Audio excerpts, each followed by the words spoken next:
Legend of the Great Sage. Chapter 341. Ingat, sosok Li Qingshan bersiul di udara, menarik perhatian banyak orang.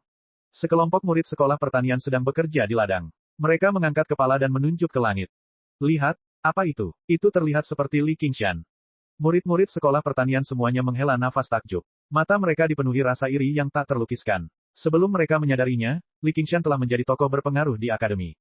Orang-orang yang biasanya berhubungan baik dengannya dan musuh-musuhnya semuanya adalah tokoh terkenal juga. Baru-baru ini, bahkan ada desas-desus bahwa pemimpin sekolah militer, Han Anjun, bermaksud untuk mengambil Li Qingshan sebagai menantu, menikahkan kakak perempuan kedua dari sekolah legalisme dengannya. Hanya dalam setahun, dia telah berubah dari murid sekolah novel yang paling memalukan menjadi seperti sekarang. Dia pada dasarnya adalah legenda bagi para penggarap yang juga rakyat jelata. Oi, Li Long, bukankah itu sesama penduduk desamu? Li Long berdiri tanpa alas kaki di sawah. Bibit hijau tersusun rapi. Ini bukanlah pulau panjang umur, tapi pulau tempat fakultas pertanian bercocok tanam. Dia telah menerima sebidang tanah untuk dirinya sendiri ketika dia membagikannya kepada murid-murid baru. Dia mengangkat kepalanya dan menyaksikan garis biru samar menghilang ke langit. Dia ingat gurunya mengatakan bahwa dia pasti akan menjadi sosok yang mengesankan, tetapi bahkan gurunya mungkin tidak mengharapkan dia untuk mencapai posisinya sekarang. Dia menunduk dan tersenyum. Ya, dia adalah pahlawan hebat di desa Craching Ox kita. Pada ujian musim semi tahun lalu, afinitas kayunya telah mencapai B, sehingga dia lulus ujian sekolah pertanian dan menjadi muridnya. Saat itu, kepala desa telah mengirimnya ke sekolah tangan besi untuk belajar bela diri agar putranya tidak perlu lagi bekerja di ladang. Dia tidak pernah berpikir bahwa dia masih harus kembali ke daratan pada akhirnya. Fakultas pertanian memang sangat cocok untuk murid dengan bakat rata-rata dan tidak memiliki latar belakang seperti dia. Tanaman dengan kecerdasan yang mereka tanam dapat menggantikan pil dan meningkatkan kondisi tubuh seseorang sedikit demi sedikit. Mereka bisa memakan apa yang mereka tanam, dan mereka juga bisa berdagang dengan senior dan junior lainnya. Mereka juga bisa dijual untuk mendapatkan batu spiritual. Dibandingkan dengan keluarga lain, kehidupan sekolah pertanian monoton dan membosankan. Mereka akan membersihkan gulma berulang kali dan menggunakan ki mereka yang sebenarnya untuk memelihara setiap bibit. Banyak orang yang merasa bosan dan sering dipanggil teman. Dia pergi ke kota Clear River untuk bersenang-senang. Master Sekte Muda Tangan Besi juga datang mengundang Li Long beberapa kali. Bahkan Li Long pun menolak. Dia masih harus mengembalikan 100 batu roh kepada Li Qingshan, serta batu roh senilai tahun depan. Ia juga harus bekerja keras dalam budidayanya, agar tidak menggandakan biaya sekolah. Dia tidak bisa mengendur sedikit pun. Lambat laun, Tuan Muda Sekte berhenti datang. Dia bekerja dari pagi hingga malam. Selain mendengarkan ceramah, yang bisa ia lakukan hanyalah berbaring di tanah dengan wajah tertutup debu.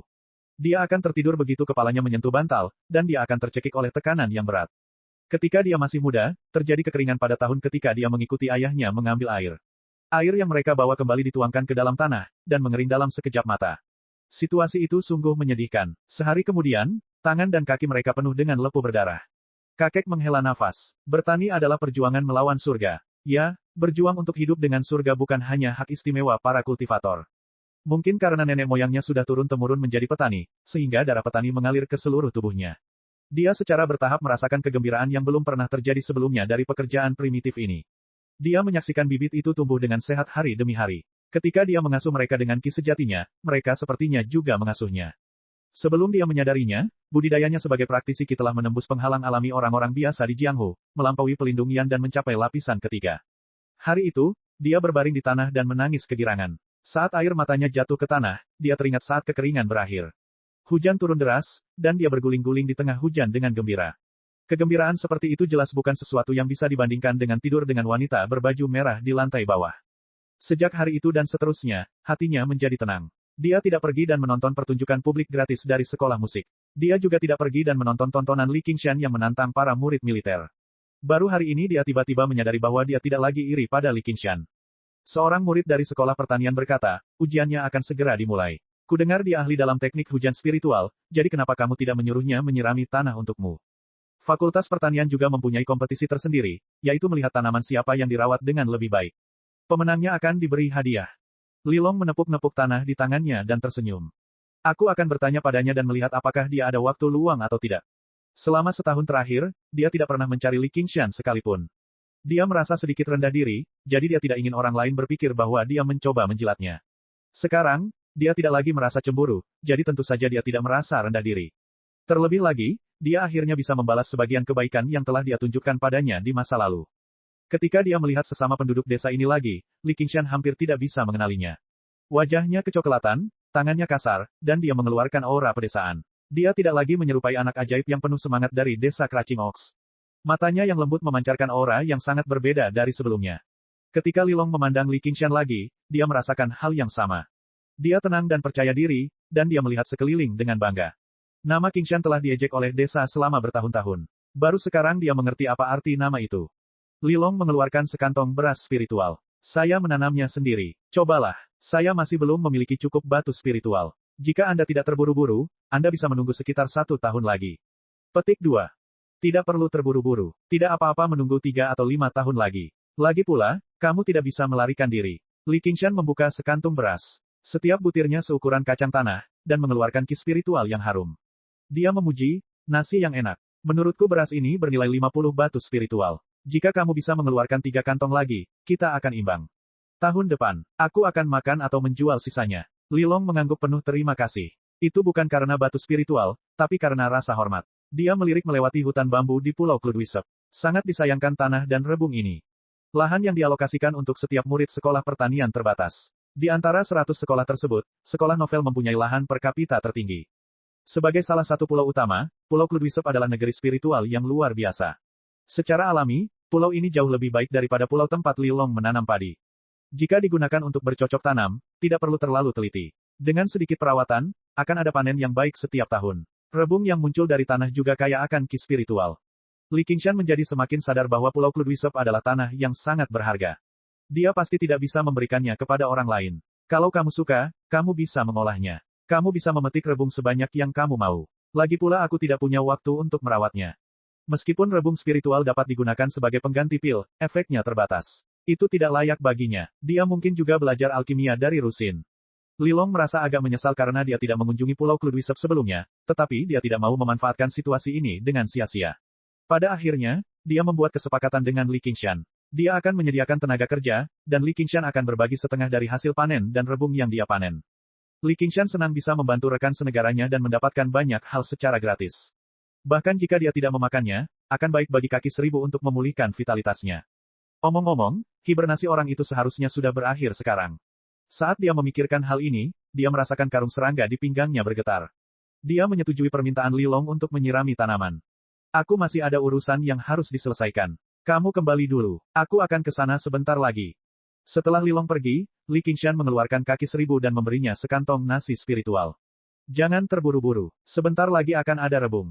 Bersabarlah sebentar lagi. Aku akan segera membawamu ke bawah tanah. Setelah menenangkan Milipet kembali ke dalam karung serangga, dia pergi membantu Lilong menggunakan teknik hujan spiritual beberapa kali. Begitu Little N kembali dari menangani masalah-masalah di aliran Buddha, mereka berdua melewati formasi naga dan ular bersama-sama dan meninggalkan 100 aliran pemikiran. Mereka tiba di kota prefektur Clear River terlebih dahulu. Li Qingshan ingin membawa lukisan yang diberikan Chu Danxing kepadanya dalam tur keliling kota. Jika dia bisa menyelesaikan beberapa misi di sepanjang jalan dan mendapatkan pahala, itu jelas yang terbaik. Utusan yang bertugas mengeluarkan misi tidak berani mengendur. Dia mengeluarkan daftar misi dan memberikannya kepada Li Qingshan untuk dipilih. Li Qingshan memilihnya dengan hati-hati. Dia kebetulan melihat misi yang sedang berlangsung, dan orang yang bertanggung jawab adalah Qian Rongxi. Dia bertanya, apakah Qian Rongxi sudah kembali? Nyonya Qian telah kembali 2 kali. Dia segera menerima misi lain dan pergi. Ketiga misi tersebut ditujukan ke wilayah terpencil yang jauh dari kota prefektur. Li Qingshan berpikir, wanita ini tidak hanya kejam terhadap orang lain, tapi dia juga kejam terhadap dirinya sendiri. Sepertinya dia pada dasarnya mencari kematian. Setelah memilih misinya, tepat ketika Li Qingshan hendak pergi, utusan berbaju hitam tiba-tiba berkata, Nyonya Li, Nyonya Han ada di atas sekarang. Tidak ada sesuatu pun di dunia ini yang menyebar lebih cepat daripada gosip dan gosip. Meskipun kedua orang yang terlibat sama sekali tidak mengerti tentang hal itu telah menyebabkan keributan di penjaga Hawkwolf. Pemilihan menantu keluarga Han bukanlah masalah kecil. Li Qingshan berkata, kakak senior Han juga ada di sini. Saya ingin mengunjunginya. Petik 2. Nyonya Li, berhati-hatilah. Suasana hati Nyonya Han sedang buruk akhir-akhir ini. Li Qingshan tahu ini mungkin ada hubungannya dengan dia, jadi dia merasa agak bersalah. Dia harus memberinya penjelasan. Matahari musim semi yang hangat menyinari ruangan secara diagonal. Han Qiongzi saat ini mengerutkan kening saat dia duduk di kursi Hua Sengshan, menangani urusan resmi. Rambut sebahunya telah diwarnai coklat keemasan, tapi wajahnya suram seperti matahari musim dingin. Tiba-tiba terdengar beberapa ketukan di pintu. Dia berkata dengan dingin bahkan tanpa mengangkat kepalanya, masuk. Li Qingshan menyuruh N kecil menunggu di luar sementara dia membuka pintu dan masuk. Kakak senior Han. Han Qiongzi langsung menjadi marah saat melihat Li Qingshan. Setelah malam itu, awalnya dia mengira hubungan mereka telah berkembang, jadi dia hanya menunggu pria itu datang mencarinya. Namun, setelah menunggu dan menunggu, dia tidak melihatnya. Hanya setelah bertanya-tanya barulah dia mengetahui bahwa dia telah berkultivasi terpencil lagi, tetapi dia bahkan tidak memberitahunya. Lapisan es segera terbentuk di wajahnya. Dia membentak, keluar. Li Qingshan menghela nafas pelan dan mundur. Kembali, Han Qiongzi tiba-tiba berdiri. Dia tidak menyangka bahwa dia bahkan tidak mau menjelaskan. Li Qingshan berkata, apakah ada hal lain? Kamu membuatku kesal. Han Qiongzi menggigit bibirnya, hatinya dipenuhi dengan kepahitan. Situasi malam itu masih tergambar jelas di benaknya. Dia tidak pernah merendahkan dirinya untuk menyenangkan pria, tetapi dia diperlakukan dengan hina dan acuh tak acuh. Li Qingshan tidak tahan lagi. Inilah wanita pertama dalam hidupnya yang menyukainya. Terlebih lagi, dibandingkan dengan Gu Yanying, yang berada begitu jauh, dia tampak lebih tulus dan cantik. Jika memungkinkan, dia tidak ingin mengkhianati perasaannya. Namun, karena mereka tidak ditakdirkan, tidak perlu dilibatkan. Dia hanya bisa meminta maaf. Ayo pergi, N kecil. Di koridor panjang, Li Qingshan mengerutkan kening saat dia berjalan di depan. N kecil mengikuti dari belakang. Tiba-tiba, dia mengangkat tangannya dan menarik lengan baju Li Qingshan. Chapter 342. Li Qingshan berbalik dan bertanya, ada apa? N kecil menoleh untuk melihat ke pintu yang masih terbuka dan berkata, jika kamu menikahinya, apakah kita masih bisa bersama seperti ini? Li Qingshan tertegun sejenak sebelum dia tersenyum dan berkata, tidak apa-apa jika kamu tidak menyukainya. Meski dia sangat enggan berpisah dengannya, akan lebih mudah untuk mengakhiri segalanya saat tidak ada perasaan di antara mereka. Jika ada perasaan di masa depan, itu akan merepotkan. Ini juga demi kebaikannya sendiri. Pergi dan nikahi dia. N kecil melepaskan lengan bajunya dan menekan emosi aneh di hatinya. Inilah yang selalu dia inginkan. Ini mungkin pilihan terbaik baginya. Dia bahkan bisa menjadi murid jenderal besar Han itu. Bagaimana dia bisa menjadi penghalang baginya? Apakah kamu serius? Benar-benar, akan terlambat untuk menyesal di kemudian hari. Belum lagi apa yang akan terjadi jika dia meninggalkannya setelah memanfaatkannya, bukan karakternya untuk bola-balik. Saya tidak menyesalinya. Melihat Li Qingshan menghilang di depan pintu, Han Qiongzi akhirnya tidak tahan lagi. Dia bersandar di meja dan menangis. Li Qingshan, kamu bajingan. Han Qiongzi, kamu sangat tidak berguna. Dia hanya seorang laki-laki. Tiba-tiba, dia merasakan kehangatan di kepalanya. Dia mendongak dan menatap mata Li Qingshan. Meskipun Li Qingshan memiliki hati yang membatu, dia tidak bisa menahan perasaan tersentuh. Wanita yang sombong dan mendominasi ini juga memiliki sisi lemah, tapi itu untuknya. Jika dia melewatkan kesempatan ini, bukankah itu akan menjadi penyesalan seumur hidupnya? Dia mengulurkan tangan, ingin menghapus air matanya. Mengapa kamu kembali? Han Qiongzi mendorong tangan Li Qingshan dan menghapus air mata di wajahnya. Maaf. Begitu Li Qingshan selesai berbicara, Han Qiongzi meraih pergelangan tangannya. Sepertinya dia takut dia akan menghilang lagi. Dia melepaskan tangannya dan merasa sangat lemah saat mereka berdua bersama. Tapi itu juga sangat menyedihkan. Li Qingshan memegang tangannya. Jangan khawatir, aku tidak akan pergi. Siapa peduli? Han Qiongzi mencoba melepaskannya, tetapi gagal. Kamu harus pergi. Jangan ganggu aku di sini. Petik 2. Bisakah kamu menungguku kembali? Menunggumu untuk apa? Ini hari musim semi yang indah. Ini hari yang baik untuk jalan-jalan, kata Li Qingshan sambil tersenyum. Mengesampingkan lapisan kekhawatiran terakhir di hatinya, dia berada dalam suasana hati yang sangat baik dan segera mengambil inisiatif. Karena dia ingin menjadi pasangannya, mari kita rukun. Suasana hati Han Qiongzi benar-benar terganggu olehnya. Suasana hatinya berfluktuasi, dan dia tidak dapat berbicara sejenak. Baiklah, aku anggap itu sebagai ya. Li Qingshan memutuskan sendiri. Melihat bibirnya yang kemerahan, dia ingin menciumnya selamat tinggal, tapi dia takut akan membuatnya takut. Sebaliknya, dia menyentuh pipinya dan berbalik untuk pergi. Kamu, segera kembali. Han Qiongzi tidak bisa menahan diri untuk tidak berdiri. Li Qingshan menoleh ke belakang dan melihat masih ada bekas air mata di wajahnya, dan rambut sebahunya sedikit berantakan. Kegembiraan di wajah cantiknya tidak bisa disembunyikan. Meski dia pemalu, dia tetap menatap lurus ke arahnya dengan ketulusan yang tak terselubung. Untuk sesaat, dia sangat menggemaskan. Li Qingshan hampir mengubah kata-katanya dan berkata, ayo jalan-jalan sekarang. Baiklah, Qiongzi. Li Qingshan tersenyum tipis dan menutup pintu. Han Qiongzi duduk di sana dan tertegun sejenak. Dia menggigit bibirnya, tapi dia tidak bisa menahan senyum di wajahnya. Dia tidak bisa menahan diri untuk tidak berdiri, berputar, dan meregangkan tubuh sambil menghadap ke jendela. Itu memang hari musim semi yang indah, dan dia tidak bisa tidak menantikannya. Tok, tok, tok. Ada beberapa ketukan di pintu. Han Qiongzi buru-buru menyeka air mata di wajahnya, dan kembali tampil dingin. Seorang petugas berpakaian hijau gemetar saat dia masuk. Tuan Han, saya ingin meminta izin. Ibuku, dia. Baiklah, disetujui. Setelah 1/4 jam, seluruh gedung dipenuhi dengan rumor bahwa masa kesal Tuan Han akhirnya telah berlalu. Tuan Li itu benar-benar mempunyai efek yang ajaib. Memang benar, segala sesuatu mempunyai penakluknya. Petugas yang mengelola buku misi bahkan dianugerahi penghargaan atas jasanya. Di langit, di atas awan, N kecil memandang Li Qingshan yang tersenyum dan cemberut. Apa kamu benar-benar harus begitu bahagia? Seolah dia bisa mendengar pikirannya, Li Qingshan mencubit pipinya. Kamu akan mengerti ketika kamu dewasa. N kecil bertanya dengan rasa ingin tahu dan penuh semangat, saat aku besar nanti, maukah kamu menikah denganku juga? Li Qingshan berkata, lupakan saja. Saya tidak ingin diburu oleh para biksu dari biara Candevanaga. Itu adalah tempat yang terkenal dengan istana koleksi pedang. Memikirkan nasib menikahi murid perempuan jenius mereka saja sudah membuatnya takut. Aku tidak akan melakukannya. Bahkan jika kamu tidak mau, tidak ada yang bisa kamu lakukan. Patuh saja menjadi biarawati, pekerjaan dengan masa depan yang sangat menjanjikan. Li Qingshan terkikik. Di bawah serangan Little N, aku akan menangis jika kamu tidak setuju. Li Qingshan hanya bisa mengangkat tangannya sebagai tanda menyerah.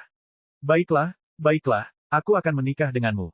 N kecil segera terhibur, tapi dia menjadi gelisah lagi. Tetapi jika mereka benar-benar datang mencari masalah, apa yang harus kita lakukan? Li Qingshan melihat betapa seriusnya dia mempertimbangkannya, jadi dia memamerkan lengan kokohnya dan tersenyum. Kalau begitu aku akan meledakkan semua kepala botak mereka. Kalau begitu aku akan membantumu. N kecil menganggap ini ide yang bagus. Bahkan sebelum dia secara resmi bergabung dengan biara Candevanaga, dia sudah mulai berpikir tentang cara mengkhianati biara dan mengkhianati guru dan leluhurnya. Sebuah kota kecil muncul di tanah subur di bawah kakinya. Li Qingshan mengeluarkan peta dan membandingkannya. Mereka sudah sampai di perhentian pertama. Saat itu tengah hari, dan cuaca masih agak dingin. Hanya ada beberapa orang yang berserakan di jalanan, hanya sekelompok anak-anak. Mereka berlarian dan tertawa tanpa kenal lelah, namun karena mengganggu tidur siang orang lain, mereka dimarahi dan dikejar ke satu sisi. Di mana anjing-anjing dari geng Serigala Hijau? Tiba-tiba, terdengar suara teriakan, membangunkan semua orang dari mimpinya. Mereka semua keluar dari rumah masing-masing untuk melihat siapa yang datang mencari masalah dengan geng Serigala Hijau. Pemimpin geng Serigala Hijau saat ini sedang mentraktir beberapa temannya dari geng hutan untuk makan. Dia sudah agak mabuk, tetapi ketika dia tiba-tiba mendengarnya, dia bergidik dan menjadi marah. Seseorang datang untuk membuat masalah bagi kita. Saudaraku, bersiaplah. Mari kita tangani dia. Sekitar 40 orang baik dari geng Serigala Hijau keluar, berdiri dalam formasi di pintu masuk. Pemimpin geng Serigala Hijau duduk di kursi berlengan paling tengah. Banyak orang menjulurkan kepala untuk melihat-lihat di kedua sisi jalan. Anak-anak bahkan melebarkan matanya. Yang mereka lihat hanyalah sesosok tubuh yang tidak tinggi, berjalan melewati debu di jalan yang lurus sempurna, berjalan perlahan. Pemimpin geng Serigala Hijau menyipitkan matanya dan melihat sosok itu. Itu adalah seorang anak berusia sekitar 11 atau 12 tahun. Dia mengenakan topi jerami bertepi lebar dan jaket compang camping berlapis kapas yang ditutupi tambalan. Dia memegang kuas di tangannya. Jadi itu anak-anak. Apakah dia sudah gila karena memakan jantungnya? Namun mata anak-anak itu langsung membeku. Beberapa dari mereka buru-buru mengeluarkan buku bergambar dari sakunya, menundukkan kepala untuk melihat lukisan itu, lalu mengangkat kepala untuk melihat orang tersebut. Mereka mengulanginya beberapa kali, mulut mereka perlahan terbuka. Alis berkerut pemimpin geng Serigala Hijau mengendur. Dia mengira itu adalah sosok yang mengesankan, tapi ternyata itu adalah anak yang gila. Tapi baru saja, suara keras itu masih menarik perhatiannya. Kamu pikir kamu ini siapa? Beraninya kamu membuat masalah di geng Serigala Hijauku. Anak itu berkata dengan suara yang tajam, geng Serigala Hijau, kalian mencambuk rakyat jelata dan pantas mati dengan cara yang mengerikan. Hari ini, saya akan menegakkan keadilan dan menyingkirkan orang-orang jahat. Anggota geng Serigala Hijau tertawa terbahak-bahak. Pemimpin geng hutan berkata, pemimpin, mengapa kamu membuang-buang nafasmu padanya? Aku sangat bosan akhir-akhir ini, gali hatinya dan bawakan ke bar untukku. Saat dia berbicara, dia bahkan menjilat bibir merahnya. Karena suka memakan hati manusia, terutama hati anak-anak, ia dikenal dengan julukan, hantu pemakan hati. Dia juga seorang ahli kelas 1 yang terkenal. Pemimpin geng Serigala Hijau melambaikan tangannya. Kalahkan dia. Dua anggota geng melangkah maju. Anak itu mengeluarkan lukisan gulir dari belakang punggungnya. Dengan berjabat tangan, dia mengungkapkan bahwa itu adalah lukisan, harimau menuruni pegunungan. Sambil melolong, seekor harimau besar menerkam ke depan, cakar depannya menekan dua anggota geng. Dengan kaitan cakarnya yang seperti pisau, ia merobek perut mereka dan menerkam ke arah pemimpin geng Serigala Hijau. Harimau besar ini 10 kali lebih ganas dari harimau biasa. Ia menerkam anggota geng Serigala Hijau seperti seekor harimau menerkam kawanan domba, membantai mereka. Ketakutan membeku di wajah setiap orang yang melihat pemandangan ini. Hanya mata anak-anak yang berbinar gembira. Itu dia. Saat hantu pemakan hati melihat harimau besar menerkam keluar dari lukisan, dia langsung berkeringat dingin.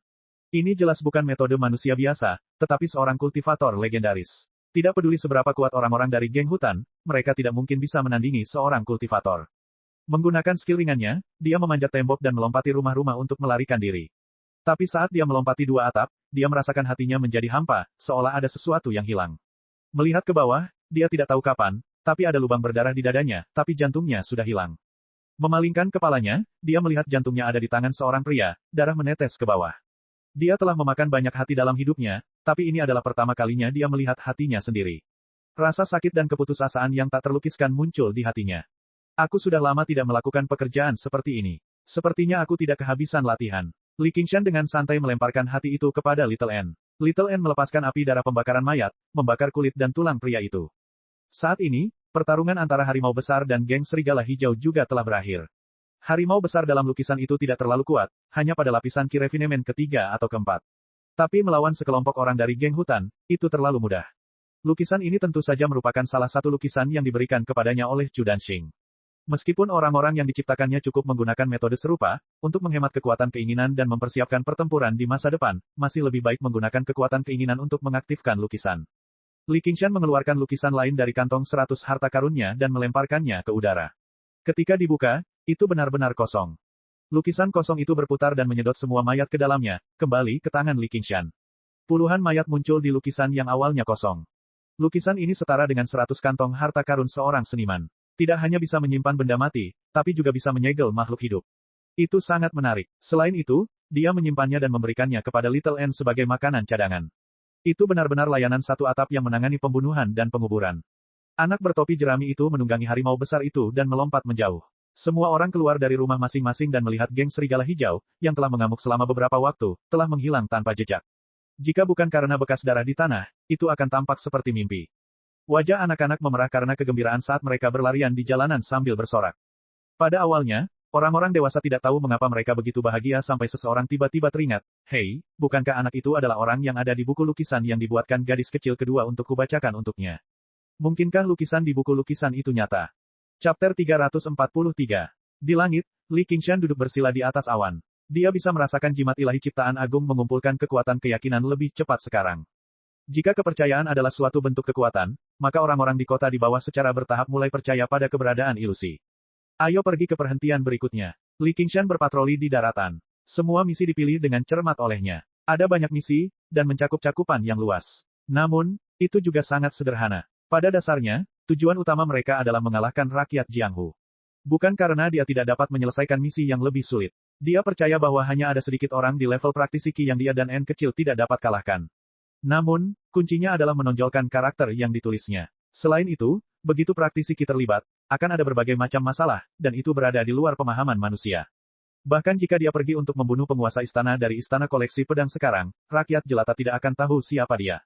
Menindas para tiran lokal yang menindas laki-laki dan perempuan serta mengamuk di desa adalah hal yang sangat disukai masyarakat umum. Lambat laun, citra pahlawan muda terbentuk di hati rakyat jelata. Ya, seorang pemuda. Li Qingshan awalnya mendesainnya menjadi anak setengah dewasa. Namun, anak itu tumbuh dalam legenda. Setiap kali dia muncul, dia akan berbeda. Ia akan tampil di dunia dengan citra yang lebih sesuai dengan ekspektasi masyarakat.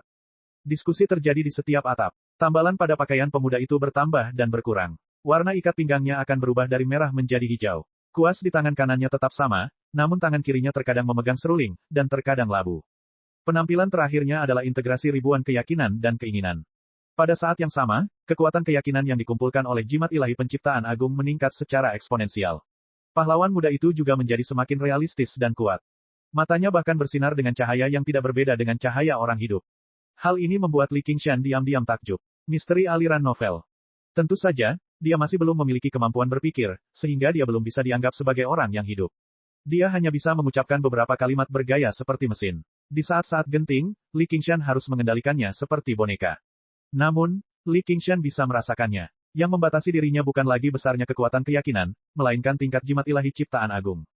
Tingkat jimat ilahi ciptaan besar dibatasi oleh tingkat pemurnian Qi. Hanya dengan melampaui kesengsaraan surgawi dan mengubah Qi sejati menjadi Qi spiritual, barulah ia dapat merekonstruksi jimat ilahi ciptaan besar dan memberinya kekuatan yang lebih besar.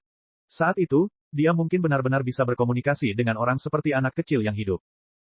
Di puncak menara tertinggi di kota, Zhao Lingsu berdiri dengan tangan bersilang. Melihat dengan dingin ke punggung harimau yang sedang berkuda, dia melompat dan sepasang sayap logam terbentang dari punggungnya.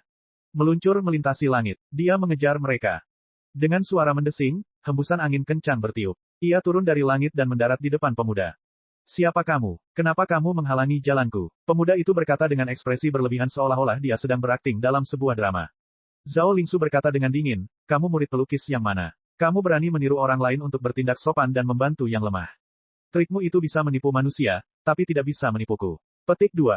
Siapa kamu? Kenapa kamu menghalangi jalanku? Pemuda itu terus berbicara dengan ekspresi berlebihan seolah-olah dia sedang berakting dalam sebuah drama. Apakah kamu tahu siapa yang kamu bunuh di Gunung Giok? Zhao Lingsu mengangkat alisnya. Ia dilahirkan di sarang bandit gunung. Ayah dan saudara laki-lakinya semuanya bandit gunung. Karena bakatnya sebagai praktisi Qi, ketua sekte dari sekte besar yang terkenal di seluruh prefektur Clear River menyukai dia dan menerimanya sebagai murid. Setelah bertahun-tahun berkultivasi dengan susah payah, dia telah mencapai lapisan ke-7. Dia tidak pernah berpikir dia akan kembali ke kampung halamannya dalam kejayaan hanya untuk menemukan bahwa seluruh keluarganya telah meninggal hingga tidak ada abu yang tersisa. Siapa kamu? Kenapa kamu menghalangi jalanku? Pemuda itu berkata dengan ekspresi berlebihan seolah-olah dia sedang berakting lagi. Jika Zhao Lingsu pernah bermain game sebelumnya, dia pasti akan menganggap adegan ini sangat familiar. Tidak ada yang bisa dia lakukan. Meskipun pemuda itu tampak tidak berbeda dari orang sungguhan, bahkan mampu menggunakan banyak teknik ampuh, pada akhirnya dia bukanlah manusia. Justru karena dia belum pernah bermain game sebelumnya, Zhao Lingsu menjadi marah. Semua orang yang kamu bunuh adalah keluargaku. Aku ingin kamu mati. Petik 2. Desir, pedang di punggungnya terbang keluar dari sarungnya, melingkari leher pemuda itu seperti sambaran petir dan naga yang berenang. Zhao Lingsu telah melihat penampilan pemuda yang dipenggal itu. Dia datang bukan untuk membalas dendam secara tiba-tiba. Sebaliknya, dia diam-diam menyelidikinya untuk waktu yang sangat lama. Meskipun pemuda memiliki kemampuan seorang pelukis, lukisannya hanya setingkat praktisi lapisan ketiga atau keempat. Tidak ada yang perlu ditakutkan. Benar saja, pemuda itu hanya terdiam. Dia melihat pedang terbang itu menusuk tanpa bereaksi sama sekali. Saat dia hendak membalas dendam, Zhao Lingsu merasakan kesepian, seolah-olah dia telah meninggalkan dunia. Sebagai seorang kultivator, dia ditakdirkan untuk menempuh jalan yang sepi. Selamat tinggal, ayah. Selamat tinggal, saudara-saudara. Tolong lindungi aku di akhirat. Namun, pedang terbang itu meleset. Pemuda itu menghilang ke udara, sementara harimau besar itu dikompres menjadi lukisan tipis, terbang ke udara. Zhao Lingsu terkejut. Oi, ada apa denganmu? Seorang pria berbaju hijau turun dari langit di atas awan putih bersama seorang anak kecil, memanggil Zhao Lingsu. Li Qingshan baru saja mengalihkan perhatiannya untuk mengobrol dengan Little N di langit. Saat dia menoleh, dia melihat pedang terbang ke arahnya. Dia segera membubarkan kekuatan kehendaknya dan memanggil kembali harimau besar itu. Zhao Lingsu berkata dengan dingin, jadi semua ini dikendalikan olehmu di belakang layar. N kecil telah mengamati dan mendengarkan ke segala arah, berbicara dengan Li Qingshan selama beberapa waktu. Aku bertanya-tanya mengapa para bandit gunung kotoran anjing di Gunung Yute itu begitu sombong. Jadi, kamulah yang mendukung mereka dari belakang. Li Qingshan berkata dengan marah setelah memahami keseluruhan cerita baru saja. Dia mempunyai kesan tertentu tentang tempat itu, karena dia telah menyelamatkan lebih dari selusin wanita dari sarang para bandit.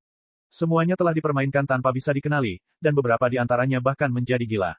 Dia belum pernah melihat pahlawan legendaris dunia bawah yang mengabdi pada keadilan dan menegakkan keadilan atas nama surga sekalipun. Manusia itu seperti semut. Mereka tidak bisa lepas dari nasib dipermainkan dan dibunuh. Karena kamu sudah mengakuinya, maka matilah. Zhao Lingsu membuat tanda pedang, dan pedang terbang itu melesat ke arahnya. Aura Li Qingshan hanya berada di lapisan ke-7 alam pemurnian Qi, dan anak di sampingnya hanyalah manusia biasa. Dia sangat yakin bahwa dia bisa membunuh mereka saat itu juga. Meskipun ada hal-hal yang sedikit tidak terduga, semuanya berada di bawah kendalinya. Melihat Li Qingshan menggunakan tangannya untuk menangkap pedang terbangnya, dia mencibir. Merusak. Li Qingshan dengan santai menangkap pedang terbang itu. Aku tahu kamu juga seperti semut. Zhao Lingsu mengaktifkan pedang terbang itu berulang kali. Pedang terbang itu berdengung tanpa henti, tapi tidak bergerak sedikit pun di tangan Li Qingshan. Dia terkejut, mengetahui bahwa dia telah menghadapi lawan yang kuat, seorang kultivator tubuh yang langka. Sayap logam di punggungnya terbentang, dan dia terbang ke langit. Untungnya, dia memiliki sepasang sayap besi mohis yang dianugerahkan oleh tuannya, sehingga dia bisa terbang bebas di udara. Dalam sekejap mata, dia melihat Li Qingshan sudah terbang ke arahnya. Kecepatannya bahkan lebih cepat dari pedang terbang. Zhao Lingsu buru-buru mundur sambil berkata, mengapa kita harus bertarung dan membunuh satu sama lain demi manusia? Aku sudah memikirkannya matang-matang. Sejak saya melangkah ke jalur kultivasi, saya harus menghilangkan perasaan duniawi ini dan tidak melakukan apapun dengannya. Saya masih harus berterima kasih kepada Anda karena telah memotongnya untuk saya. Saya Zhao Lingsu. Bolehkah aku tahu namamu? Petik 2. Matilah, semut. Li Qingshan menggunakan gaya menginjak gelombang dan tiba-tiba melaju, tiba di depan Zhao Lingsu dalam sekejap mata. Tangan kanannya seperti cakar harimau, dengan mudah menembus truki pelindungnya dan menembus kulit dan tulang rusuknya. Dia meraih hatinya yang terbakar dan mengeluarkannya. Setan harimau mencuri hati ini memiliki rasa khusus ketika digunakan melawan para pembudidaya. Aku tidak percaya aku akan mati di sini. Pupil mata Zhao Lingsu tiba-tiba membesar. Jalur kultivasiku baru saja dimulai. Dia menggunakan kekuatan terakhirnya untuk menghancurkan jimat itu untuk meminta bantuan. Dia menjadi camilan untuk Little N, tetapi ada beberapa barang berguna di 100 kantong harta karunnya.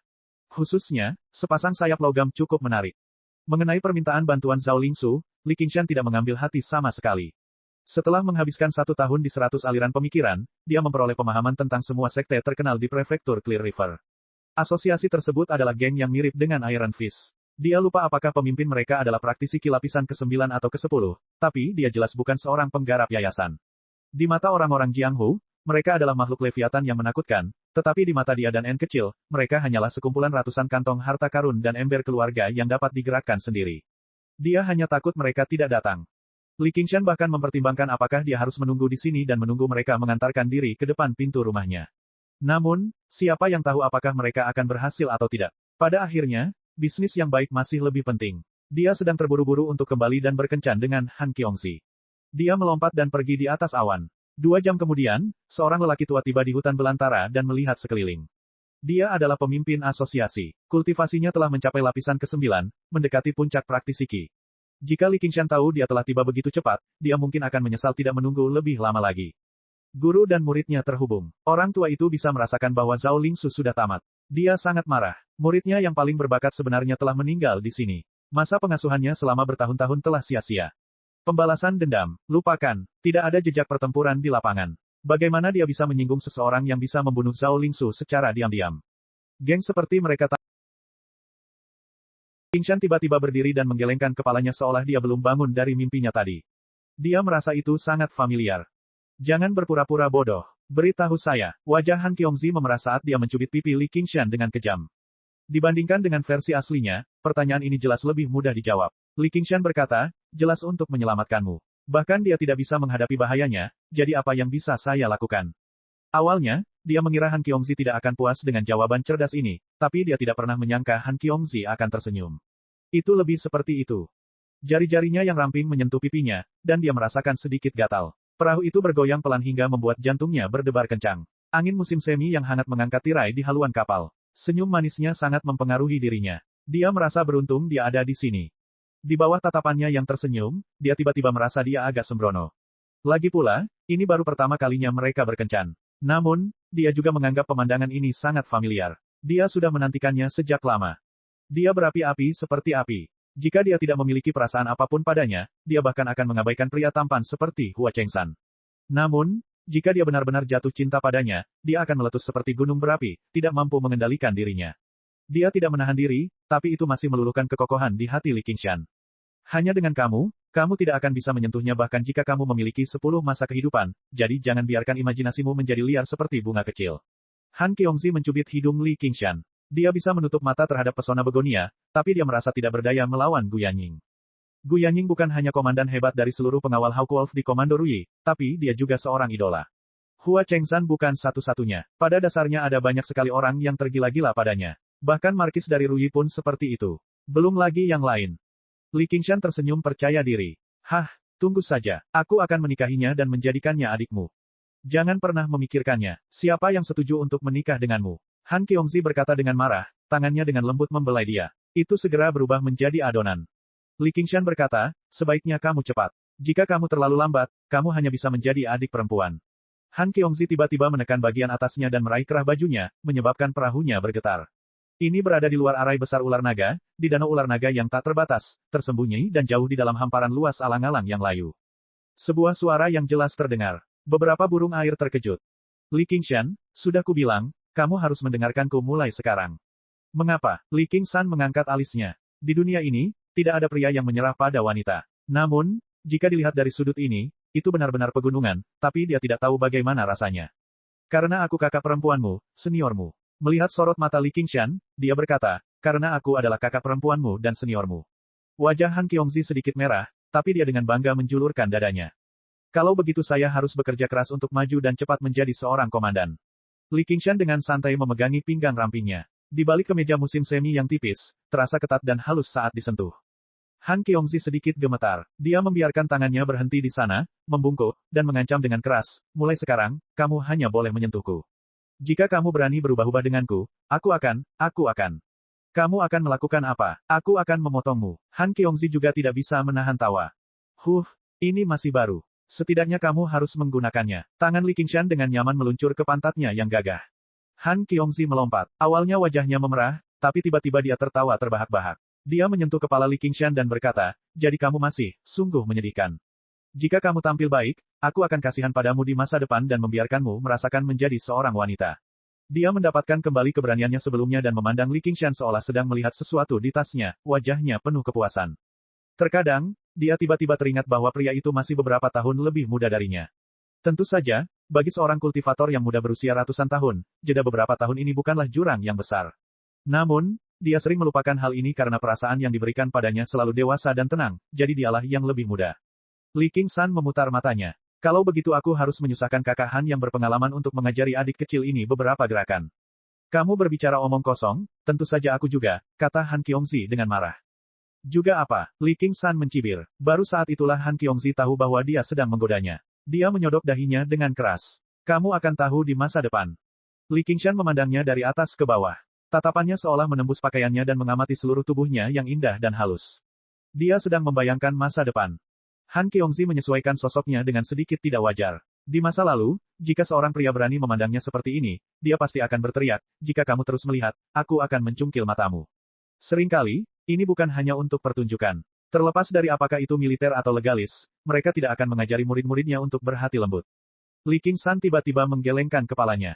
Dia membuka pintu kabin dan berjalan keluar. Dia memandangi alang-alang yang tak terbatas dan berkata, saya ingin memiliki banyak istri dan selir. Saya ingin memiliki semua wanita cantik di dunia sebagai istri saya. Bagaimana saya bisa berhenti di sini?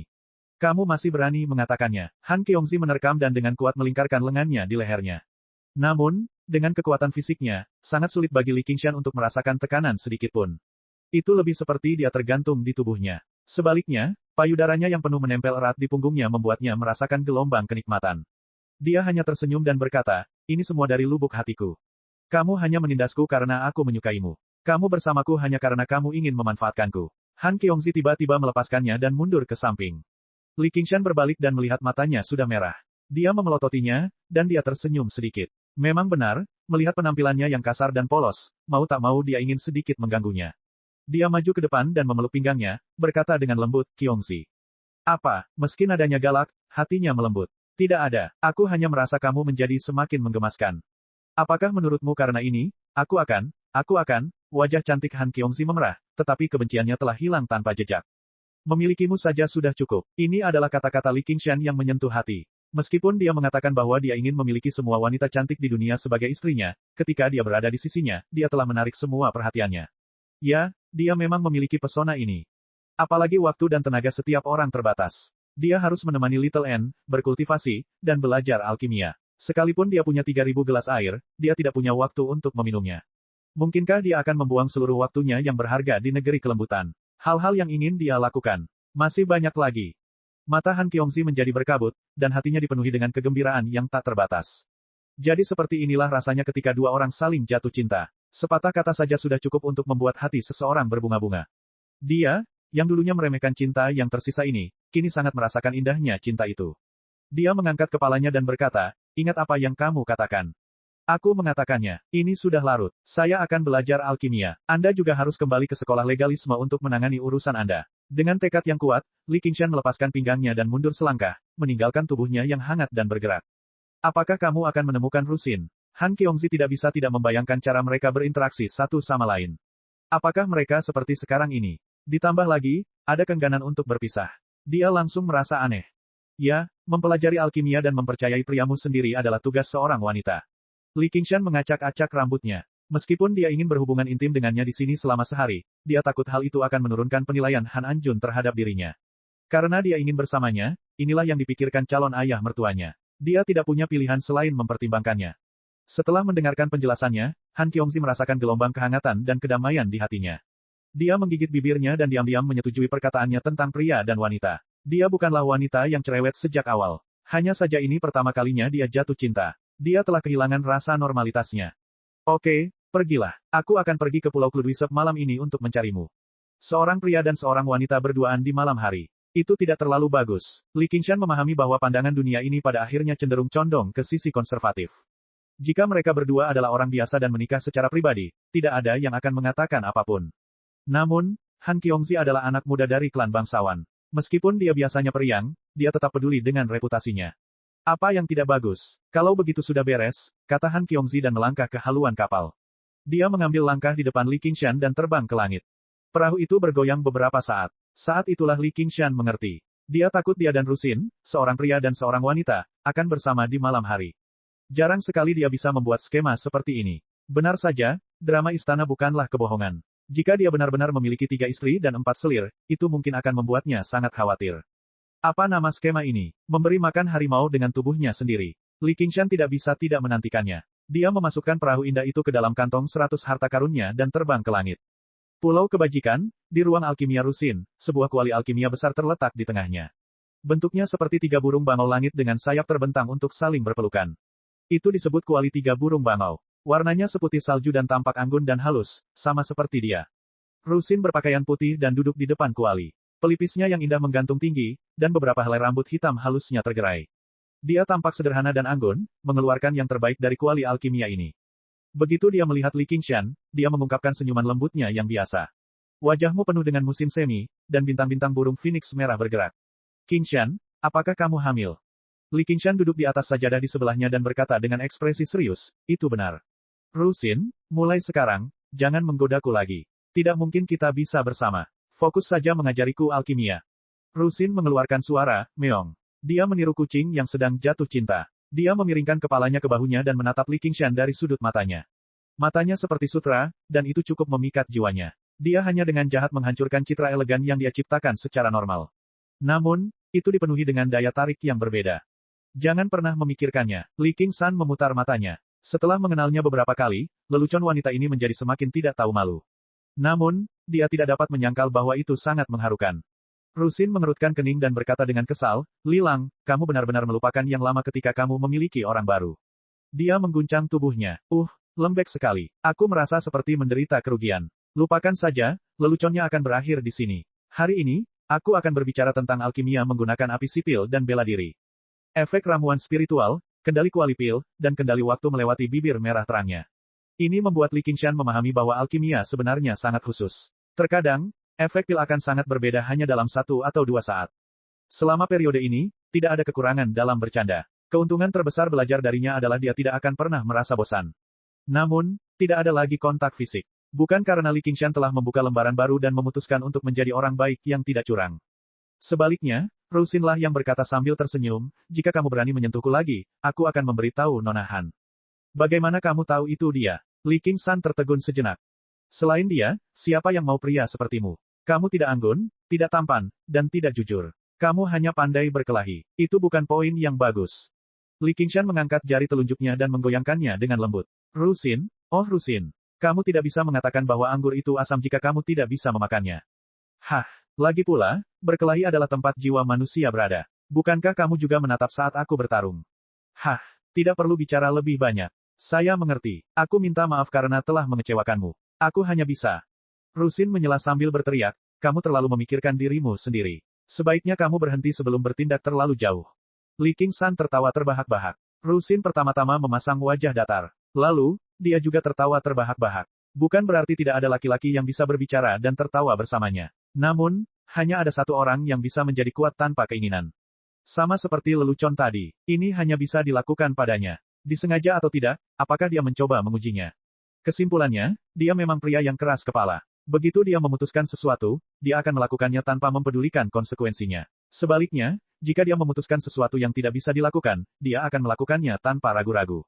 Dapat dikatakan bahwa dia dapat mengambilnya dan melepaskannya sesuka hati. Orang seperti itu panas seperti api ketika dia terangsang. Tapi saat dia kedinginan, dia juga cukup menakutkan. Disinilah letak pesonanya. Kamu memang sangat istimewa. Alkimia, alkimia. Saat senja, jantung Li Qingshan berdetak kencang. Dia mendorong pintu ruang pil dan melihat Han Qiongzi berkeliaran di tepi danau tidak jauh dari sana. Qiongzi, kenapa kamu ada di sini? Tidak ada, aku hanya datang menemuimu, kata Han Qiongzi buru-buru. Tetapi ketika dia melihat senyuman Li Qingshan, yang seolah-olah menembus dirinya, dia merasa sedikit tidak berdaya. Rusin keluar dan berkata sambil tersenyum, mari kita berhenti di sini untuk hari ini. Dia tidak melakukan apapun, yang membuat Li Qingshan menghela nafas lega. Mereka kembali ke Pulau Kluduisep bersama. Mereka menemukan bahwa banyak tempat telah ditanami dan ditanami berbagai tanaman. Liu Chuanfeng bergegas keluar kamar dan bertanya, Qingshan, bagaimana kabarnya? Ketika dia mendengar bahwa Li Qingshan telah kembali, dia secara khusus menunggu di sini. Ketika dia melihat Han Qiongzi, dia terkejut, Han Qiongzi. Li Qingshan berkata, ada apa? Ternyata novel erotis yang ditulis Liu Chuanfeng di masa lalu tidak hanya dipandang sebelah mata oleh laki-laki, tapi juga oleh Han Qiongzi yang merupakan seorang perempuan. Dia pernah memarahinya di depan umum di dalam gedung. Sejak itu, Liu Chuanfeng akan menghindarinya setiap kali dia melihatnya. Sekarang, musuh seringkali saling berpapasan. Patriark Liu, sudah lama tidak bertemu. Han Qiongzi dengan santai membungkuk padanya. Bagaimanapun, dia harus memberi wajah pada Li Qingshan. Ya, Liu Chuanfeng melihat bola-balik di antara mereka berdua. Dia tiba-tiba menarik Li Qingshan ke samping, kalian berdua. Dia mengepalkan tangannya dan mengibaskan ibu jarinya. Li Qingshan mengangguk, ya. Liu Chuanfeng menepuk bahu Li Qingshan, menunjukkan ekspresi kagum. Dia awalnya mengira itu hanya rumor, tapi dia tidak menyangka itu benar. Penampilan, sosok, kultivasi, dan latar belakang keluarga Han Qiongzi ini semuanya sempurna. Namun, temperamennya terlalu, saat dia marah, dia akan selalu bersikap tidak bermoral. Orang-orang biasa tidak tahan. Banyak juga orang yang mengira selama mereka bisa naik kapal keluarga Han, tidak akan menjadi masalah. Namun, mereka semua gagal dan mempermalukan diri mereka sendiri. Bahkan ada rumor bahwa dia memiliki ketertarikan khusus pada wanita, sebenarnya, itu menyebar setelah Liu Chuanfeng dimarahi. Tidak ada yang menyangka dia akan benar-benar jatuh cinta pada Li Qingshan. Li Qingshan bertanya, untuk apa kamu kembali? Liu Chuanfeng berkata, saya khawatir tentang Anda. Dalam 2 atau 3 bulan lagi, sudah waktunya bagi Anda untuk bersaing melawan Chu Danxing, namun Anda masih dalam mood untuk menjalankan misi. Bagaimana koleksinya? Kekuatan keyakinan. Tidak apa-apa, Li Qingshan melirik jimat ilahi ciptaan hebat lagi. Hanya dalam 1 hari, pertumbuhannya hampir 1/10. Inilah manfaat dari jimat ilahi. Hanya dengan duduk di rumah, ia bisa terus bertambah kuat. Seperti kata pepatah, 1 menyebar ke 10, dan 10 menyebar ke 100. Dampak publisitas berlipat ganda, benih yang ditanamnya sudah mulai bertunas. Tentu saja, pertumbuhan ini pasti ada batasnya. Itu dibatasi oleh wilayah prefektur Clear River, tapi manfaatnya bertahan lama. Setidaknya hal ini tidak akan berhenti pada abad berikutnya. Apakah kamu yakin kamu pasti bisa menang? Saya tidak bisa mengatakan saya yakin, tapi saya tidak pernah berperang tanpa persiapan. Kami pasti tidak bisa menyerahkan Pulau Kluduisep kepada pihak luar. Oh benar, apakah Anda menyuruh murid sekolah pertanian bernama Li Long untuk menggunakan tanah kami? Li Qingshan berkata, ya, tidak apa-apa. Jangan khawatir, Anda akan mendapat bagian dari manfaatnya. Tidak apa-apa, tidak apa-apa. Selama kamu bisa memenangkan pertarungan ini, tidak masalah meskipun kamu menebang semua bambu di pulau itu. Di masa lalu, Liu Chuanfeng juga memikirkan hal seperti itu, tetapi saat itu, tidak ada seorang pun yang cukup berani untuk mendekati sekolah novel. Beberapa murid sekolah pertanian pernah memikirkan hal ini di masa lalu, namun tetua bumi Huang menyuruh mereka dengan acuh tak acuh ketika mereka kembali, tanam saja sebidang tanahmu sendiri dulu. Sejak saat itu, tidak ada satupun murid sekolah pertanian yang berani menyebutkan hal ini. Hanya murid baru seperti Li Long yang tidak tahu apa yang sedang terjadi. Mungkin karena reputasi sekolah novel telah banyak berubah, atau mungkin karena kerja keras Li Long, tapi dia telah mendapatkan persetujuan dari tetua bumi Huang dan yakin bahwa dia telah menanam sebidang tanahnya sendiri. Dengan demikian, dia tidak menemui hambatan apapun. Dia meminta bantuan dari teman-teman muridnya yang dia kenal, dan dengan sangat cepat, tanah itu ditanami. Apakah ada hal lain? Li Qingshan berkata dengan tidak sabar. Dunia 2 orang dengan pria parubaya yang vulgar. Apa yang dia pikirkan? Liu Chuanfeng menatap Han Qiongzi lagi dan bergumam, dengan seorang wanita, dia melupakan tuannya. Setelah Liu Chuanfeng pergi, Han Qiongzi bertanya, kamu belum melakukan hal yang sama seperti dia, bukan? Li Qingshan bertanya, apa yang sama? Saya mendengar bahwa dia menggunakan kekuatan keinginan untuk mewujudkan wanita dari buku dan kemudian melakukan hal semacam itu. Benar-benar mesum, kata Han Qiongzi dengan ekspresi jijik. Tentu saja tidak. Tingkat jimat ilahi ciptaan agung milikku terlalu rendah saat ini, jadi orang yang aku wujudkan tidaklah nyata. Tidak ada gunanya melakukan hal semacam itu. Saya akan memikirkannya setelah saya mencapai yayasan pendirian. Li Qingshan berkata sambil merenung. Melihat ekspresi tidak ramah Han Qiongzi, dia tersenyum dan berkata, ayo bersenang-senang. Petik 2. Namun, jika dia benar-benar seperti orang sungguhan, bukankah itu berarti banyak ambisinya di kehidupan sebelumnya yang bisa terwujud? Harem portabel. Godaan semacam ini sangat sulit untuk ditolak. Ini tidak bisa dianggap sebagai pengkhianatan, bukan? Tidak dapat dihindari bagi pria untuk memiliki rahasia kecilnya sendiri. Han Qiongzi berkata, aku tidak bercanda denganmu. Jika aku mengetahuinya, aku akan memotong. Berhenti. Li Qingshan berbalik untuk melihat ke dalam hutan bambu. Untuk apa kamu berdiri di sana? Datanglah kemari. Petik 2. Saat itulah Han Qiongzi menyadari bahwa En kecil sedang berdiri diam di hutan tidak jauh dari sana. Di bawah sinar bulan, dia tampak seperti kecupan batu giok yang halus. Wajahnya yang tanpa ekspresi menunjukkan sedikit ketakutan. En kecil berjalan mendekat dan bertanya dengan rasa ingin tahu, apa yang kamu potong? Li Qingshan berkata, semangka. Han Qiongzi tahu bahwa anak ini sangat penting bagi Li Qingshan. Apalagi dengan bakat dan kekuatannya, dia tidak bisa diabaikan begitu saja. Dia tidak bisa mengabaikannya, jadi dia berusaha bersikap sebaik mungkin dan menyapanya. En kecil melirik Li Qingshan. Di bawah isyaratnya, dia memanggilnya Sister Han. Li Qingshan tidak terlalu memikirkan dunia dua orang menjadi dunia tiga orang. Dari keduanya, satu adalah keluarganya, dan yang lainnya akan menjadi keluarganya di masa depan. Bukan hal yang buruk untuk menjadi dekat satu sama lain. Han Qiongzi, sebaliknya, merasa sangat tidak nyaman. Anak ini sungguh terlalu aneh. Dia juga mencoba untuk dekat dengannya. Namun mata anak itu selalu sedingin air, seperti boneka halus. Hanya ketika dia berbicara dengan Li Qingshan barulah dia tiba-tiba hidup kembali dan memiliki sedikit vitalitas. Aneh bahwa Li Qingshan tidak merasa aneh sama sekali. Saat malam semakin larut, Han Qiongzi harus mengucapkan selamat tinggal. Ia merasa malam ini tidak seindah yang ia bayangkan di sore hari. Melewati jalan setapak hutan bambu yang terpencil, Li Qingshan mengirimnya ke danau dan berkata, temperamen En kecil tidak terlalu dekat. Tolong jangan dimasukkan ke dalam hati. Han Qiongzi berkata dengan kecewa, saya tidak peduli dengan pendapatnya, tapi saya selalu merasa bahwa saya adalah orang luar di antara kalian berdua. Setiap pertukaran mata sepertinya menyembunyikan sinyal rahasia yang tidak dapat dipahami oleh orang luar, tetapi keduanya tidak dapat dipisahkan. Li Qingshan berkata sambil tersenyum, kami tidak menjadi seperti ini pada pandangan pertama. Kami telah mengalami banyak hal. Dia dengan lembut memeluknya dan menepuk punggungnya dengan nyaman, mulai sekarang, kita akan seperti ini di masa depan. Han Qiongzi mengeluarkan suara, dan berkata sambil tersenyum, bagus dia ada di sini. Kamu tidak bisa memanfaatkannya begitu saja. Apakah memanfaatkan wanitaku sendiri? Seperti yang dikatakan Rusin, dari sudut pandang tertentu, dia memang orang yang keras kepala. Jika dia ingin melepaskannya, dia akan melepaskannya. Jika dia ingin memiliki sesuatu, dia akan memegangnya erat-erat di tangannya.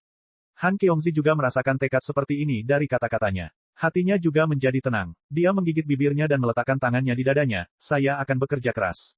Dia meletakkan tangannya di belakang punggungnya dan melangkah mundur. Saat dia menginjak permukaan danau, lingkaran riak muncul di bawah kakinya. Dia dengan lembut berkata, sampai jumpa besok. Dia dengan ringan berbalik dan berjalan pergi selangkah demi selangkah. Langkah kakinya ringan dan cepat seperti anak kecil. Melihat sosoknya yang jauh, Li Qingshan dengan tenang berkata, aku juga. Dia dengan tulus berharap akan ada hari di mana dia bisa menceritakan semua rahasianya padanya. Ketika mereka kembali ke bangunan bambu, Li Qingshan bertanya, apa pendapatmu tentang dia? En kecil berkata, dia bernilai 200 orang. Li Qingshan membenturkan kepalanya dan dengan bercanda memarahi, apakah menggandakan jumlah orang dianggap sebagai rasa hormat? Sudah terlambat untuk menyesal sekarang. Petik 2. En kecil menutupi kepalanya dan cemberut, aku tidak menyesalinya. Bagaimana wanita itu bisa mengikuti jejaknya dan menemaninya ke surga ke-9? Hujan musim semi turun terus-menerus di lapangan pelatihan militer besar.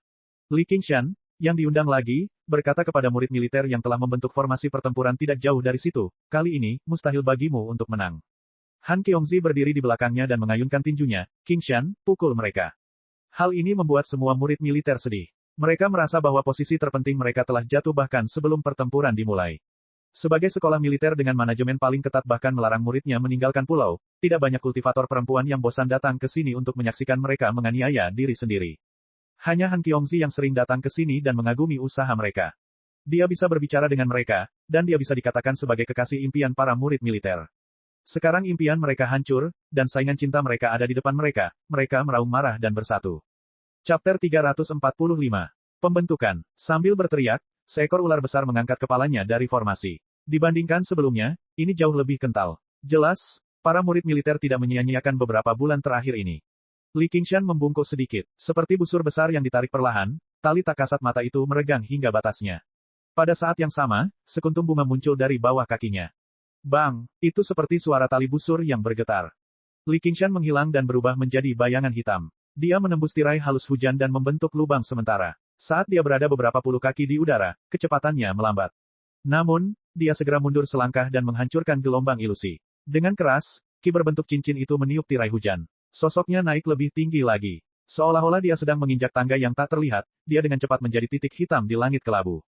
Apa yang akan dia lakukan? Setiap murid militer memiliki pertanyaan yang sama di benak mereka. Apakah dia akan melarikan diri? Tidak, mereka segera menghilangkan pemikiran ini. Meskipun Li Qingshan tercela, dia bukanlah seorang pengecut.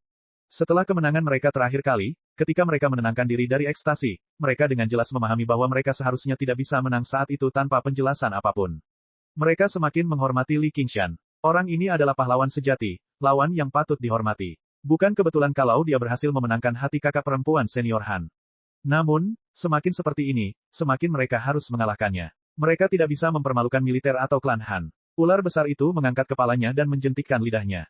Di belakang formasi, Han Ti berdiri dengan tangan di belakang punggung. Dia memandang Han Qiongzi dari jauh. Dia melihatnya mengepalkan tinjunya dan melihat ke langit. Wajahnya cerah, matanya jernih, dan wajahnya berseri-seri. Seolah-olah dia telah berubah menjadi orang yang berbeda. Dia sekarang memiliki sedikit kecantikan feminin. Dia juga melihat ke langit. Dia diam-diam berkata, bagus sekali. Rusin menutup matanya dengan tangannya dan melihat ke kejauhan. Ide yang bodoh. Angin menderu-deru. Li Qingshan telah mencapai titik tertinggi di langit. Dia memiliki pemandangan panorama pulau-pulau di 100 klan. Pulau-pulau yang tersebar itu seperti kapal besar yang mengapung di Danau Biru. Tiba-tiba, dia berbalik. Langit dan bumi terbalik pada saat itu juga. Awan kelabu menjadi hamparan daratan yang luas. Di bawah kakinya, di atas kepalanya, dan di langit biru melayang awan hijau. Kemudian, dia memulai pendakian lagi. Dia di sini. Tidak diketahui siapa yang berteriak, tapi kerumunan itu mengangkat kepala. Dengan awan kelabu sebagai latar belakang, titik hitam kecil itu dengan cepat menjadi lebih besar dan jelas. Itu adalah bola cahaya berwarna biru. Bola air yang berputar dengan cepat. Itu membungkus Li Qingshan dengan erat, permukaannya beriak dengan riak turbulensi. Itu membentuk kekuatan isap yang menarik semua gerimis di udara, dan bola air dengan cepat membesar. Penguasaan lautan. Bentuk pusaran. Ini adalah satu-satunya langkah defensif di Ocean Wielding. Metode pertahanannya berbeda dengan cangkang mendalam milik penyuruh. Itu tidak menciptakan struktur yang tidak bisa dihancurkan. Sebaliknya, itu seperti pusaran, membelokkan dan meniadakan serangan musuh. Air, tidak peduli ingin menyerang atau bertahan, harus bergerak secepat mungkin. Langkah ini sama dengan wave trading foam. Permintaannya terhadap Qi yang sebenarnya sangat tinggi, tetapi tidak terlalu menekankan jumlah Qi yang sebenarnya, itulah sebabnya Li Qingshan dapat menggunakannya. Dengan bantuan jurus menginjak gelombang, dia terus melaju. Dia seperti meteor biru yang jatuh ke tanah, jatuh tepat ke arah kepala ular. Siulan dan gemuruh memenuhi telinga semua orang. Bola air menjadi sangat besar, dan arahnya saat jatuh dari langit sangat mengejutkan. Semua murid militer tidak takut. Mereka mengedarkan Qi mereka yang sebenarnya sekuat yang mereka bisa dan mengeluarkan suara gemuruh yang bersatu. Kepala ular dan bola air bertabrakan dalam sekejap, dan bola air itu runtuh, menampakkan Li Qingshan di tengahnya. Pusaran biru Qi sejati berputar di sekelilingnya. Kepala ular itu sama sekali tidak terluka. Itu hanya meredup sedikit dan menjauh sedikit. Tabrakan sebenarnya terjadi pada saat berikutnya. Li Qingshan seperti bor, menusuk jauh ke dalam kepala ular itu dan menembusnya saat dia berputar. Ledakan, tanah berguncang dan gelombang bumi menyapu ke segala arah. Ular besar yang tertusuk perlahan menyebar. Li Qingshan akhirnya jatuh ke tanah sesuai keinginannya. Namun, dia merasa seperti menabrak langit kuning keabu-abuan di atas kepalanya, membuatnya pusing. Jika bukan karena perlindungan pusaran Qi yang sebenarnya dan budidaya lapisan ketiga iblis sapi, yang memperkuat fisiknya ke tingkat yang baru, dia akan terluka parah oleh serangan ini. Li Qingshan berdiri dengan gemetar dan menemukan bahwa dia sedang berdiri di sebuah lubang besar. Qi sebenarnya di tubuhnya telah habis seluruhnya, dan dia harus menggunakan tubuhnya untuk menghadapi musuh lagi. Dia keluar dari lubang dan menemukan bahwa semua murid militer pingsan. Dia menemukan bahwa semua murid militer pingsan, dan tidak ada satupun dari mereka yang dapat berdiri. Ternyata ular besar yang dibentuk oleh formasi militer itu merupakan perpaduan antara Qi dan kemauan mereka yang sebenarnya. Hasil dari kekalahan dalam konfrontasi langsung adalah sebuah reaksi balik. Tanah berguncang dan gelombang bumi naik. Semuanya pingsan. Rusin bertepuk tangan dengan lembut. Bisnis ada di sini. Terlepas dari apakah itu serangan balik dari Qi yang sebenarnya atau serangan balik dari energi mental, dengan keterampilan medisnya, dia akan mampu mengurus semuanya dengan lancar. Li Qingshan berdiri di tepi lubang dan tertawa keras. Hanya dengan mengalahkan kalian semua seperti ini baru bisa dianggap memuaskan. Han Qiongzi terbang dari platform tinggi dan memeluk Li Qingshan. Setelah menghabiskan lebih dari sebulan bersama, keduanya menjadi sangat dekat. Li Qingshan, yang merupakan kayu bakar kering, dengan cepat terbakar oleh api Han Qiongzi. Hal ini menyebabkan mata 9 kursi murid yang berdiri di samping Han Ti menjadi merah.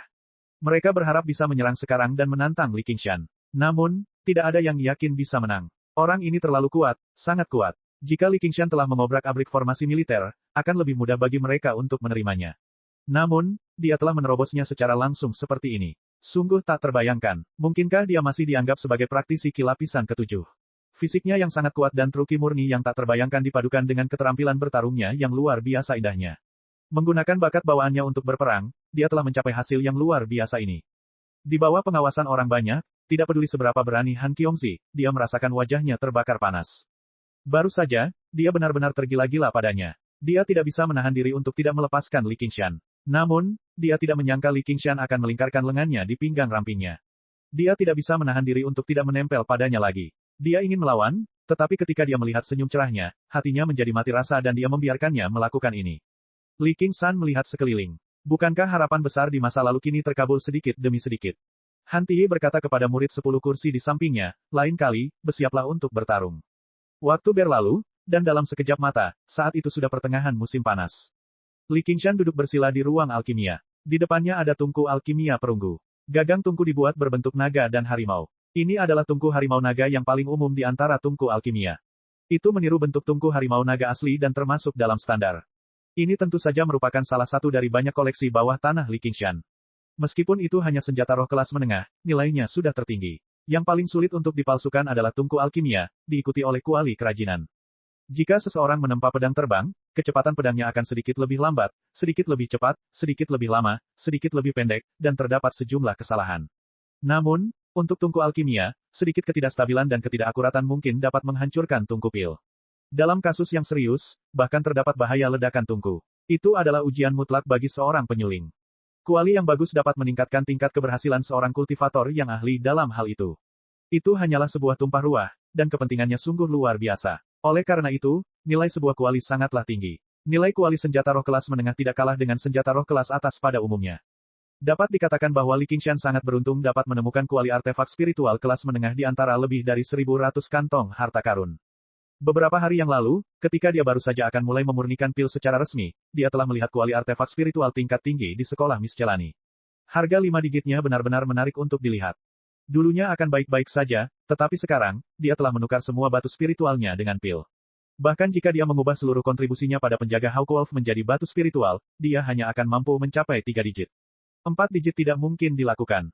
Jangan biarkan pikiranmu menjadi liar. Lihatlah kualinya. Ru Xin berseru. Li Qingshan buru-buru menghilangkan pikirannya. Dia telah memurnikan kuali pil Ki Amasing selama 3 hari 3 malam. Jika dia gagal di saat-saat terakhir, maka itu akan sia-sia.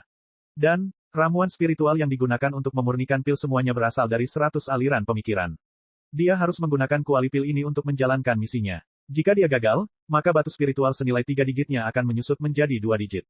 Jika bukan karena ahli alkimia seperti Ru Xin setuju untuk mengawasinya, dia tidak akan pernah cukup berani untuk menerima misi sulit seperti itu. Li Qingshan mengangkat kepalanya dengan bingung lagi. Bukankah kamu mengatakan bahwa hasilnya pada dasarnya sudah ditentukan sekarang setelah kita mencapai langkah ini? Yang perlu kita lakukan hanyalah menunggu kuali terbuka. Ru Xin tersenyum. Ya, aku hanya ingin memarahimu sedikit. Li Qingshan ingin mencengkeram lehernya lagi. Dia selalu menjadi orang yang melakukan sesuatu kapanpun dia mau. Dia merentangkan jarinya dan meraih pergelangan kakinya dengan kejam. Tidak ada yang bisa dia lakukan. Dia sedang duduk, sementara dia berdiri. Dia masih harus mengawasi kuali tersebut, sehingga dia tidak bisa meraih bagian atasnya. Ru Xin berkata, jangan berani. Li Qingshan berpikir sejenak, lalu menarik tangannya. Jika dia menangkapnya, wanita ini akan sangat berani mengeluh kepada Qiongxi. Dia pandai dalam segala hal, tetapi begitu kecemburuannya berkobar, tidak ada alasan untuk bertukar pikiran dengannya. Beberapa waktu yang lalu, ketika dia bersekolah di sekolah aneka ragam, dia juga diterima dengan hangat oleh para kultivator wanita. Dia sedikit bercanda dengan mereka. Baik, ia mengakui ada beberapa hal yang ia sampaikan agak di luar batas. Akibatnya, dia hampir meledak dan berusaha keras untuk membujuknya. Jika Ru Xin melaporkannya lagi, maka itu akan seperti gunung berapi yang meletus. Sebenarnya, meski kamu menangkapku, aku tidak akan memberitahunya. Aku tidak seburuk itu. Ayo, apakah kamu ingin mencoba? Ru Xin dengan sengaja mengangkat ujung roknya, memperlihatkan kaki rampingnya. Dia mengambil langkah menuju Li Qingshan. Jangan, Li Qingshan melihatnya sekilas, tidak terpengaruh. Ru Xin dengan lembut menepuk kepala Li Qingshan. Anak baik. Li Qingshan mengerutkan bibirnya dan membiarkannya. Mereka sudah menjadi teman baik. Kalau tidak, dia tidak akan menemaninya menjaga kuali selama 3 hari. Meskipun dia meminta 1000 batu roh segera setelah dia membuka mulutnya, setelah bercanda, dia tetap melakukannya secara gratis. Ada kalanya dia hampir gagal jika dia tidak mengingatkannya tepat waktu. Setelah menunggu 15 menit lagi, kuali menyala dan tutupnya terbuka perlahan. Uap putih memekik dan menenggelamkan mereka berdua. Itu memenuhi ruang alkimia dan berisi aroma obat yang memabukkan. Tanpa menunggu uapnya hilang, Li Qingshan dengan tidak sabar berjalan di depan kuali. Dia melihat semua ramuan obat telah menyatu menjadi pasta putih di dasar kuali. Tidak ada satupun kotoran di dalamnya, dan itu semurni kabut tebal. Pilnya sudah selesai. Cek cek cek cek cek cek cek cek. Rakan-rakan kultivator sekalian, sebelum retret, sila terus berkultivasi untuk jurus subscribe, like, share dan komentar agar sekte novel Sadim terus berkembang pesat.